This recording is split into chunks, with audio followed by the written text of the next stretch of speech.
All right, mirror stripping. Now this is definitely not the fun part, but it's not that awful. It's just important that you follow some common sense safety precautions and that you're patient, okay? Because you have to let the paint stripper have time to work, and we'll talk about that a little more later.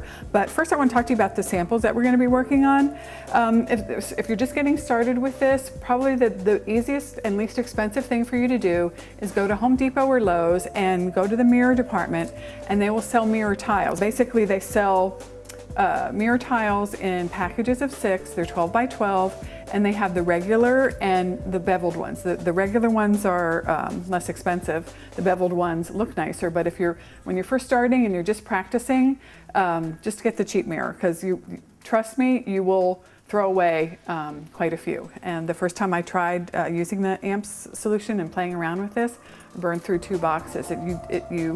You're taking this course, so you're going to have a leg up on that, but still it's really a lot of experimentation and a lot of playing around, and again finding what works best in your environment.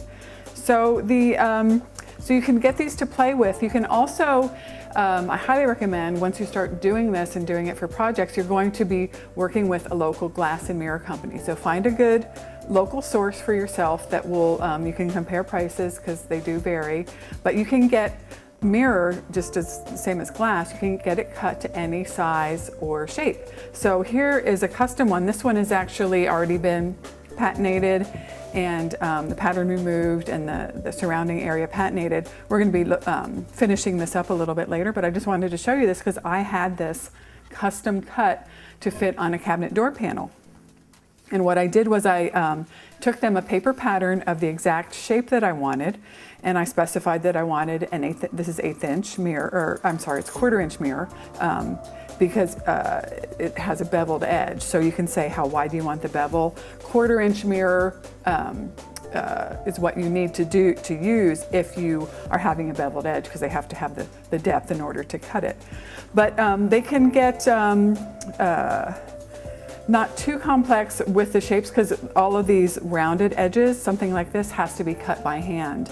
I just want to show you real quick a couple of larger mirrors that I did with a Moroccan theme that are hanging here in our stair landing. So you can see that on the shapes of these, they're a little more complex. So you're going to end up paying a little bit more for that, but know that you can get some really interesting kind of simple shapes if you want or need to. So let me set that aside. So back to this now. The mirror backing is what needs to come off with the paint stripper. One thing that's important is temperature. Always with this whole process, you have to think about temperature, and the warmer the better.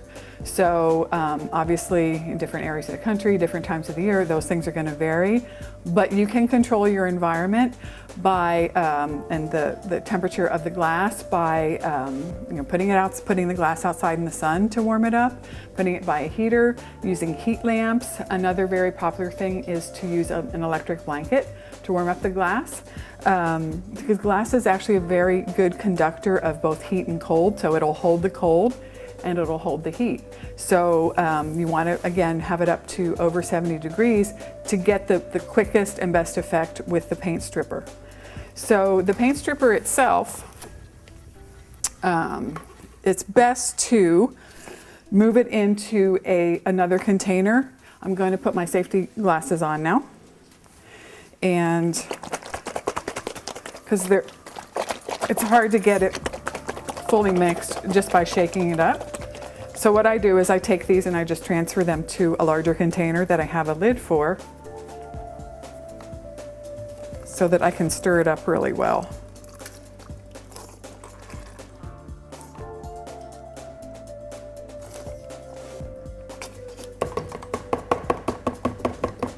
Okay, so that's all out.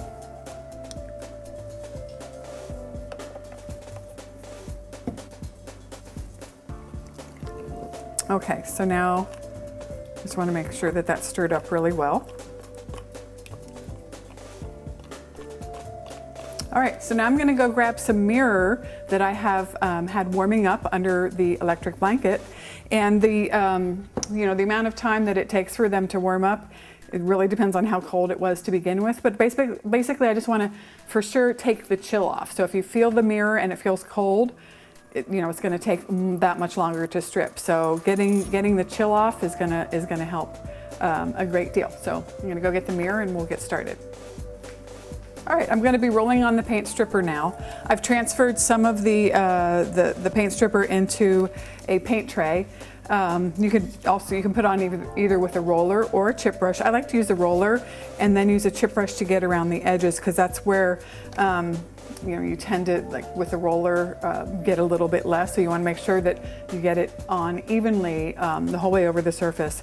Now, again, if you're doing this outside, what I like to do is set the mirror out in a table in the sun so that it gets nice and warm, and then transfer it. Maybe if you have like one of those easy up pop top shade things, then transfer it under there to do the next part, because the only thing you have to worry about, you can leave this paint stripper on as long as you want, but you cannot let it dry out. So if you leave it sitting out in the hot sun, it could dry out on you. So you just don't want it to dry out. If you're going to leave it out in the sun, then you want to babysit it, because you want to keep going back over it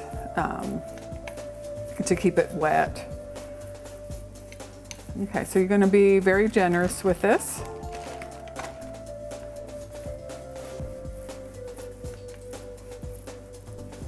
And get it on nice and even.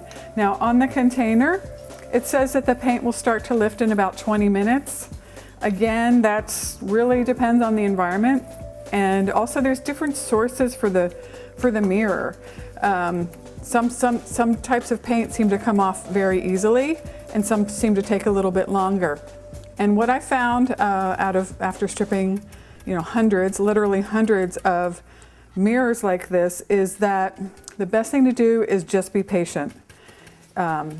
When I first started, I would see like, oh, it bubbled a little bit, so I'm going to scrape that off and then put on some more and wait for the rest to bubble. Now I just walk away, and as long as I know that it's not going to dry out, I know that I can just walk away. I'll come back. If it takes an hour, it takes an hour. If it takes longer than that, it takes longer than that, but it will work if you just leave it sit. So I'm just kind of pouncing it in now. Making sure that it's on thick, and especially around the edges. And now the trick is to just be patient and let the product do its thing. So we'll come back when this is ready to peel.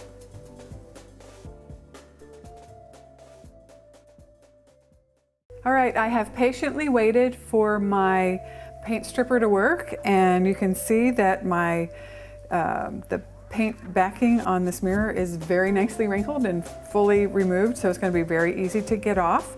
A couple different ways that you can take it off. One method that I like to use is use the color shaper tool, because it's very, very soft, so it's easy to scrape. You have to be very careful with the mirror backing that you don't use some kind of a hard edge tool that could potentially scratch it. So I'll show you this in a second, but the other method you can use to get this off is to take a piece of paper. This is just brown craft paper, and smooth that down onto the surface,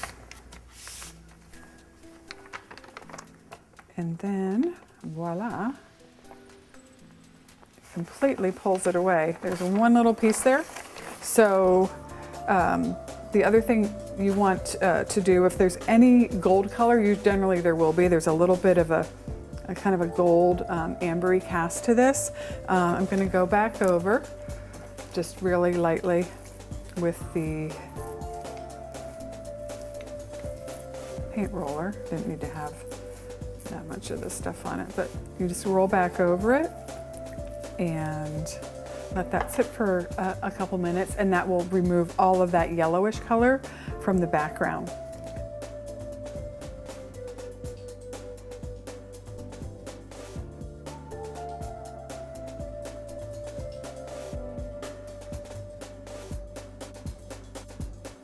All right, then the last thing you want to do is use your microfiber cloth to just wipe this clean and wipe off any excessive, any of the paint stripper residue. Clean that off. This side we can clean off later, that's the front side. So now that this is exposed, I just want to be careful. I don't want to potentially scratch it, so you want to just let it air dry further, and be careful if you say, about setting anything on top of it, and just let that dry. It is important once you remove the paint backing that's protecting the silvered surface, you're exposing it to air, so it's going to weaken. I thought I was being really clever one time and stripped a whole bunch of mirror, to leave for later, and went back to it like a month later, and the silver was so weakened that it just kind of scraped right off or pulled right off, either with tape or with a Modelo, and just the patination, it didn't work very well. So ideally you want to do your mirror stripping right before you're going to be doing your patination. I can't tell you, a day, a couple of days is fine, but I can't tell you like a week or a month. Just really want to do it right before you do your patinating and pattern work. The other way that you can just get this off is again with the color shaper tool, very lightly.